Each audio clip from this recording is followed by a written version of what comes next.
No dia 3 de setembro de 1965, na cidade de Damon, estado do Texas, Estados Unidos, os policiais Bob Good e McCoy patrulhavam a região sul da cidade em direção a West Columbia, na rodovia 36.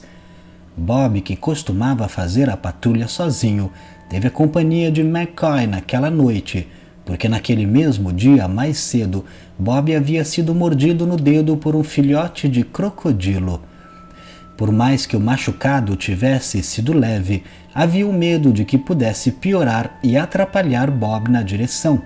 Por isso, McCoy foi junto naquela patrulha. Eram por volta de 11 horas da noite e eles estavam andando por uma rua em meio à pradaria. De repente, avistaram no céu uma luz roxa brilhante no horizonte, que parecia estar a cerca de 8 quilômetros de distância. Em um primeiro momento, os policiais imaginaram se tratar de algum campo de petróleo que havia na região, mas logo uma segunda luz surgiu, desta vez azul. A luz azul era menor e mais fraca que a luz roxa e surgiu próxima à luz roxa, se afastando horizontalmente até parar um pouco mais distante. De repente, as duas luzes ganharam altitude rapidamente. Percebendo que não eram luzes de um campo de petróleo, os policiais pegaram seus binóculos, mas não conseguiram ver nada de diferente além daquilo que já haviam visto. Eram apenas duas luzes viajando lado a lado. Eles então resolveram chegar mais perto do objeto, pegando estradas secundárias. Um pouco mais próximos do fenômeno, eles resolveram parar o carro novamente, para tentar ver desta vez se identificavam a fonte daquelas luzes através de seus binóculos. Foi quando as luzes repentinamente dispararam em direção a eles e em questão de 1 ou 2 segundos, as duas luzes estavam acima da viatura. Foi quando Bob e McCoy puderam ver que se tratava de um grande objeto escuro pairando a cerca de 30 metros de altitude deles. O objeto possuía cerca de 60 metros de largura e sua espessura ia de mais ou menos 12 metros nas extremidades e 50 metros no centro.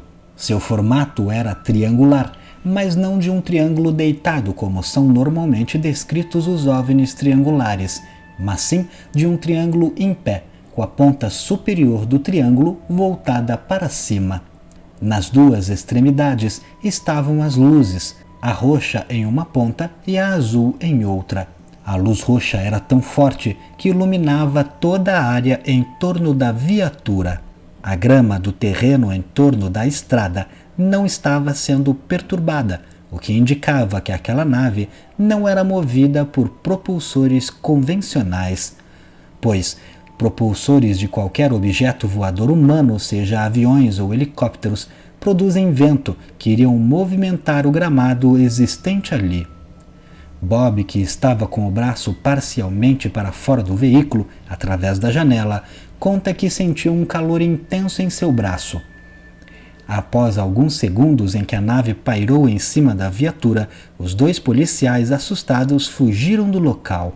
Observando pelo retrovisor enquanto se afastavam, viram que o objeto permaneceu sobrevoando a estrada por 10 ou 15 segundos, parado no mesmo lugar, e depois disparou, voltando à sua posição original no horizonte, onde havia sido visto pela primeira vez pelos policiais.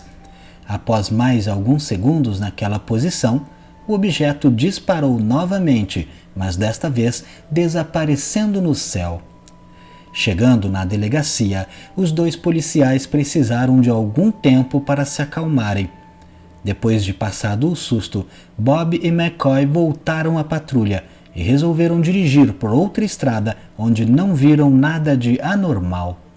Quando voltaram novamente ao local onde haviam presenciado o fenômeno antes, viram novamente a luz roxa no horizonte. Em seguida, surgiu a luz azul, com o mesmo movimento de anteriormente. Porém, desta vez, os policiais não esperaram o objeto os abordar e logo trataram de sair da área. A patrulha durou até cerca de 4 horas da manhã, quando eles pararam para comer alguma coisa em um café da cidade. Foi quando Bob percebeu que sua ferida no dedo, decorrente da mordida de crocodilo ocorrida mais cedo, não estava mais doendo. Quando ele retirou a bandagem, viu que estranhamente a ferida estava desinchada e praticamente curada. No dia seguinte, Bob relatou que seu machucado havia sido completamente recuperado sem deixar nenhuma cicatriz. O caso de Bob e McCoy acabou chegando ao projeto Blue Book e ambos foram entrevistados no dia 8 de setembro daquele mesmo ano pelo Major Lawrence Lett Jr. No relatório final da Força Aérea, o caso ficou classificado como desconhecido, destacando que ambos os policiais eram pessoas inteligentes, sensatas e capazes de bom raciocínio. Portanto, era muito provável que eles tivessem realmente visto algo incomum naquela noite. Neste caso, temos alguns detalhes bem interessantes da nave que se destacam em relação a outros casos ufológicos.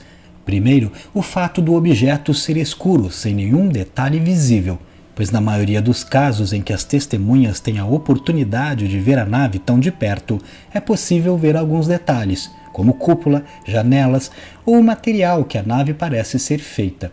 Neste caso, o objeto foi descrito como escuro e as luzes eram o único detalhe que se destacava além do seu formato.